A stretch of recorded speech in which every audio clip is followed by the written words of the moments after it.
Durante años, la industria musical soñó con una solución definitiva al caos de los archivos, a las descargas ilegales y a los discos duros llenos de carpetas con nombres desordenados. Seguro que te suena. Carpetas llenas de archivos en formatos MP3 mal puestos, nombres imposibles y descargas ilegales que venían con virus que convertían tu ordenador en un concierto de pitidos y pantallazos. Para los que no lo conocen, un MP3 era un archivo de audio comprimido, una canción que ocupaba muy poco espacio. Eso permitía guardar miles de canciones en un disco duro minúsculo o en pequeños reproductores de MP3 portátiles, que contaban con 128 o 512 MB de memoria. La solución a toda la maraña de nombres de archivos, desorden y malware llegó con el streaming.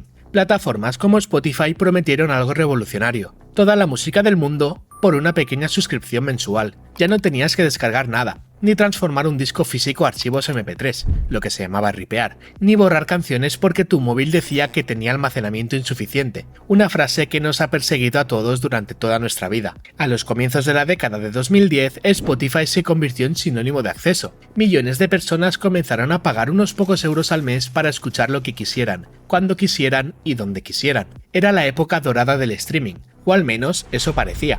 A su alrededor crecieron otros gigantes del entretenimiento digital, como Apple Music, Deezer y Tidal, que replicaron el modelo. Incluso en otros ámbitos, plataformas como Netflix o Disney Plus adoptaron la misma lógica: ofrecerlo todo por poco dinero. Pero con el tiempo la promesa empezó a romperse. Lo que comenzó como un acceso universal terminó fragmentándose. Cada empresa quiso su parte del pastel, y la abundancia se transformó en saturación. Hoy existen decenas de servicios, cada uno con su propio catálogo exclusivo. Para acceder a todo hay que suscribirse a varios, y el gasto se disparó. Según datos de la Unión Europea, las familias europeas destinan en promedio unos 700 euros anuales en suscripciones digitales, y aún así, muchas veces no pueden acceder a todos los artistas o series que desean. La paradoja es clara: nunca hubo tanta oferta, y sin embargo nunca fue tan difícil tenerlo todo. Es como un buffet de comida que terminó convirtiéndose en un festival gastronómico donde necesitas 10 entradas para probarlo todo. El sueño de tener toda la música al alcance de un clic se transformó en un laberinto de suscripciones,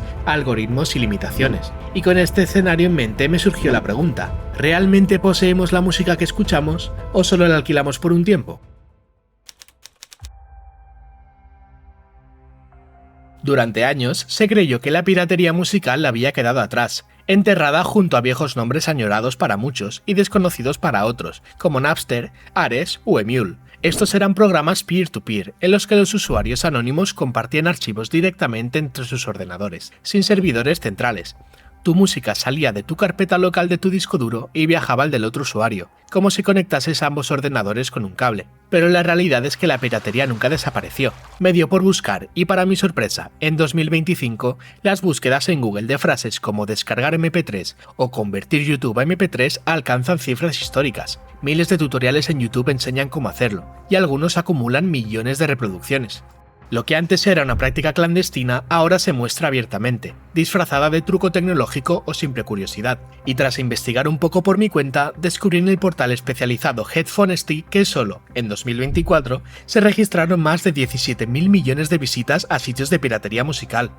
Un número que coloca al sector ilegal como una de las mayores economías del entretenimiento digital, solo por detrás del cine y los videojuegos. Es un dato que sorprende, y que al mismo tiempo revela una tendencia global: el regreso masivo a la descarga directa. El fenómeno se extiende incluso a países que fueron símbolo del cambio hacia la legalidad digital. En Suecia, la cuna de Spotify y del mítico Pirate Bay, 1 de cada 4 usuarios admitió haber pirateado contenidos durante el último año. Paradójicamente, en la tierra donde nació el modelo de suscripción también renace el espíritu de la descarga libre. Claro que la piratería de hoy no se parece a la de hace 20 años. Ya no tenemos que esperar horas para completar una canción, ni temer por un virus o archivos falsos. Los métodos se han perfeccionado: convertidores automáticos, herramientas en la nube, foros que comparten discografías enteras comprimidas en segundos. Es como pasar de grabar cassettes en el salón a tener un DJ clandestino trabajando gratis para ti en la nube. Y detrás de este resurgir hay algo más que un simple ahorro económico. En los comentarios de los usuarios se repite una idea: la música debería ser libre. Muchos defienden que, si ya pagan internet, deberían tener acceso a todo el contenido cultural que circula en ella. Es la misma filosofía que impulsó el nacimiento de Napster: compartir no como delito, sino como acto de comunidad. Una especie de comunismo musical improvisado, donde todos quieren ser Robin Hood, pero sin salir de casa. La piratería musical, lejos de morir, se ha adaptado. y en un mundo cada vez más controlado por suscripciones vuelve a presentarse como una forma de resistencia.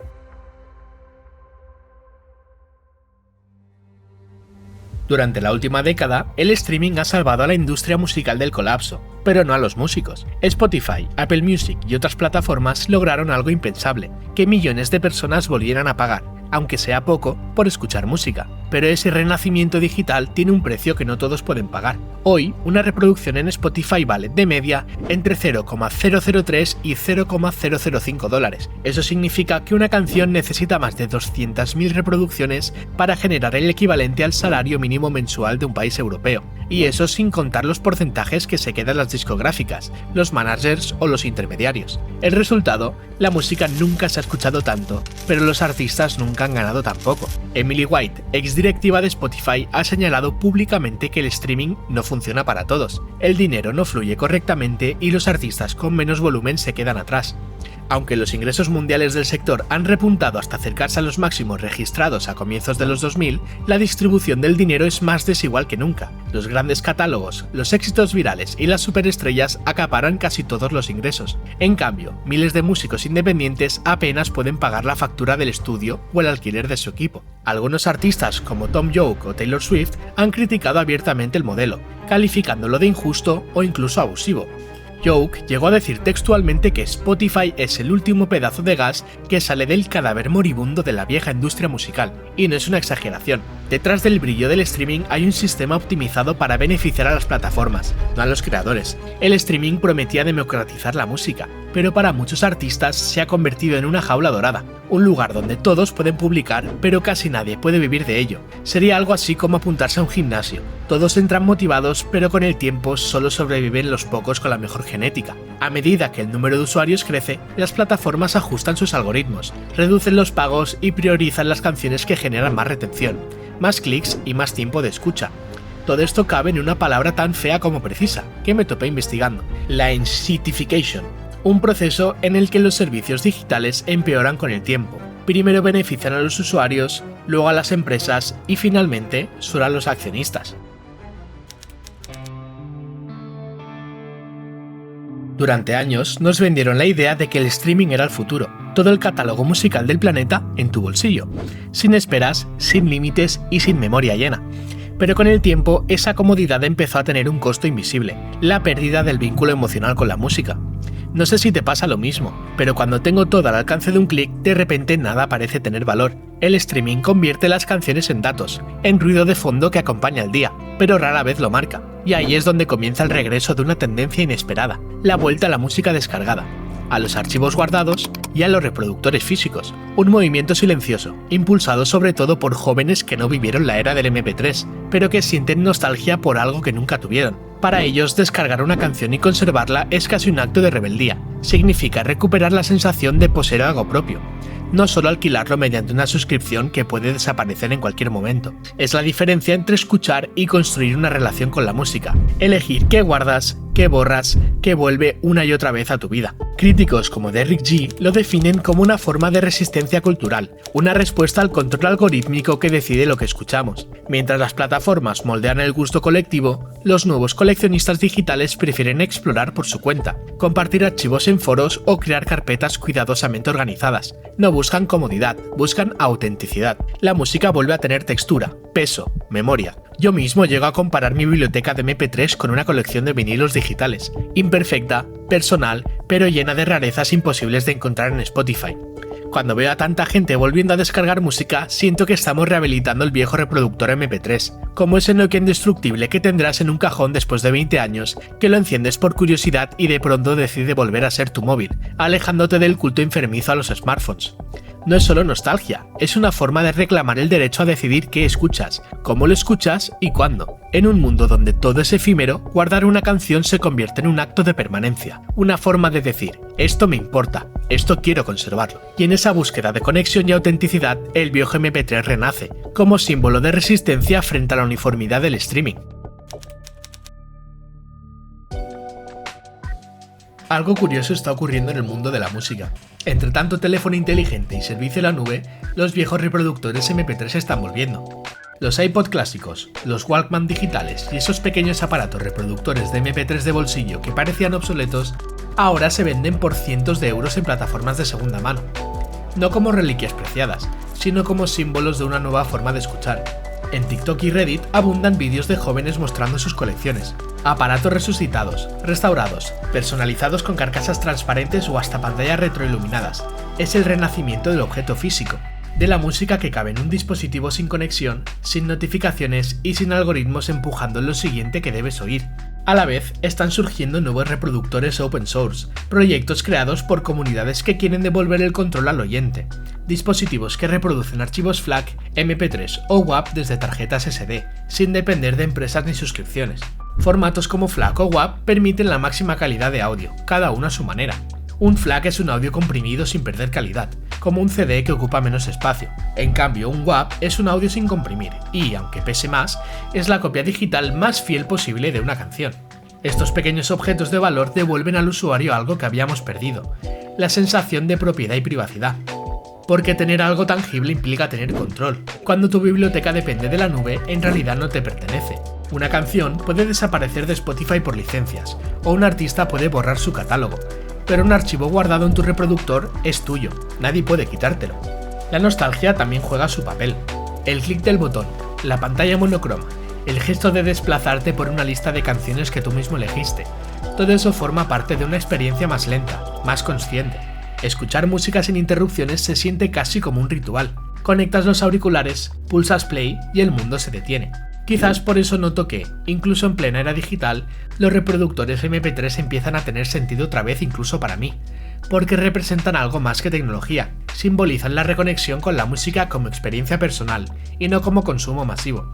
En una época dominada por la inmediatez, estos pequeños dispositivos nos recuerdan que la música también puede ser algo íntimo, pausado y humano.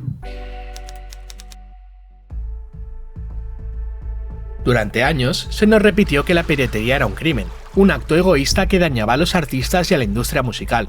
Pero si miramos más allá del discurso oficial, algo se vuelve evidente. La piratería nunca fue solo un delito, también fue una forma de resistencia cultural. En un mundo donde los algoritmos deciden lo que escuchamos, piratear se ha convertido en una manera de recuperar autonomía. No se trata solo de evitar pagar una suscripción, sino de reclamar el derecho a elegir.